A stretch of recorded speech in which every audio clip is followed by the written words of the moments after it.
Many types of shayateen. There is one who's called khannas, and that's the one that continuously whispers. And there's others. Rasulullah sallallahu alaihi wasallam has given a name of the one who gives doubts. There's one particular shaitan that will give doubts. So when people make wudu, some people get doubt. Did I wash this? No, let me wash it again. So they wash it again. And then after that, did I wash that little part of my elbow? No, let me wash it again. So they wash it again. This is doubt. This is doubt. And if you see any person who's in that, the best way is to get somebody who looks over them and tells them, just listen to me. Yes, you washed it. Now you just carry on. You washed it. Now just carry on, finish it. Yeah? And so, it's some kind of disorder. If you don't get them out of it, they will literally spend an hour to do wudu. Or they could spend, they might do, I've seen serious cases where it gets to the stage where they've done wudu again and again and again and again, and forget it, man, the bathroom looks like a little pool by now. There's water all over it. And then they think, what's the point, man? Let me just jump in the bath. Seriously. And then they jump in the bath, and every time they want to have a wudu, they end up having a shower. And then they get waswasa in the shower. Oh my God, what's next, man? You're going to dive into the ocean or something to make sure that it gets it affects them quite badly. There are some people like a waswasa specifically regarding their salah. So, they get waswasa again and go, did I read this? And they want to start again, and they want to start again. Again, it's a waswasa. You just got to, sometimes you might, if you feel that is happening to you, you just have to say to yourself, no, I did it, finish, khalas. I just did it. And just move on. Or you do it once and say, done, finished, and just move on. Do the next one. Don't allow it to continue, because the continuity of you, if you start accepting it, then it's going to change into a kind of disorder. Now, one thing is waswasa. Next thing is when he comes for waswasa into a house, because he comes to every single one of us, okay? Jinns have been in every single body, alright? Are you scared of jinns, guys? No, you're not. You know why? Because jinns come in our bodies every single day. They do. Every single day jinns come. In fact, when you wake up for Fajr, you've got a jinn that's already tied, a shaitan that's already tied 3 knots over your head. Just over that part of your head, tied 3 knots. Every human being, especially the ones that want to wake up for Fajr. There's a specific group of shaitans that are just after making us miss Fajr Salah. So if you missed your Fajr Salah this morning, you had a group of jinns that came to your house and they basically did their little job.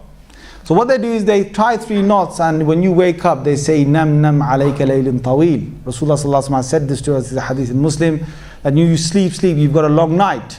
And Prophet sallallahu alaihi wasallam said he'll carry on doing this until he's made you miss your Fajr. He says, if the person gets up, فَذَكَرَ اللَّهِ, if the person remembers Allah, they say, Alhamdulillah, alladhi ahyani ba'da ma amatani. Whatever dua, whatever dhikr they do, any form of remembrance of Allah they do, 1 knot is untied immediately. Next one is they basically go and perform wudu. If they perform wudu, another knot is untied immediately.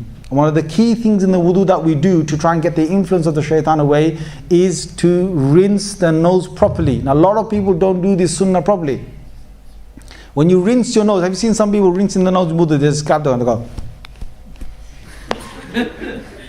There's a bang there, nose 3 times with water. That's not rinsing your nose. Some people just get water and they just go straight on top of their nose. That's not rinsing your nose. It's in the inside. Okay, so some people, what they do, their rinsing of the nose is just basically grab some water and just stick it up in there, stick it up in there, that's it, they've rinsed their nose. And some other people, they want to basically, do the classical one, yeah? You better not watch, brothers. Yeah? And then release some explosion from their nose.